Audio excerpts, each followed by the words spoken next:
Kung ika'y papalarin, nako iyong mahal na rin. Mga kundi ko lolokohin. Did we repeat that? Yeah.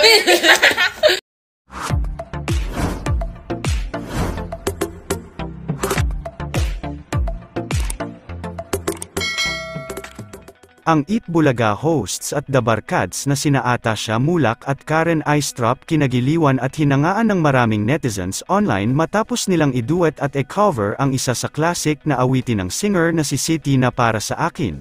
Sa naging live episode nitong Sabado, February 10 ng noontime show na Eat Bulaga ay muli nga nating nakasama sa ating mga tanghalian ang mga The Barkads kung saan masaya nilang ipinagdiwang nitong araw ang Chinese New Year at napanood din natin ang iilan sa mga kwelang kulitan at kantahan moments ng mga The Barkads sa Barangay Bulagaan.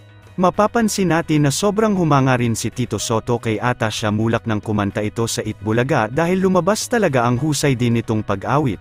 Samantala, trending at viral nga ngayon online ang duet na pagkanta sa dressing room ng programang Eat Bulaga sa TV5 nina The Barkads Atasha Mulak at Karen Aistrop kung saan kinanta nila ang awiting Para Sa Akin. Sa official TikTok account ni The Barkads Atasha Mulak ay mapapanood natin ang kanilang duet na pagkanta kung saan ayon sa mga komento ng mga netizens ay tila bumagay umano ang blending ng kanilang mga boses. Narito panoorin nating ang buong video ng kanilang duet na pagkanta at ang iilang masasayang kaganapan nitong araw ng February 10 sa programang Eat Bulaga.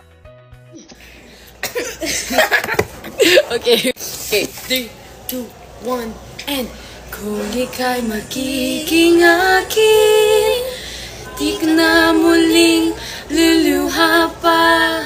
Pangako di ko lolokohin ang puso kong nagmamahal. Kung ika'y papalarin, nako iyong mahal na rin. Mga kundi ko lolokohin. Did we repeat that? Yeah.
Sobrang stress, ganyan ang nangyayari.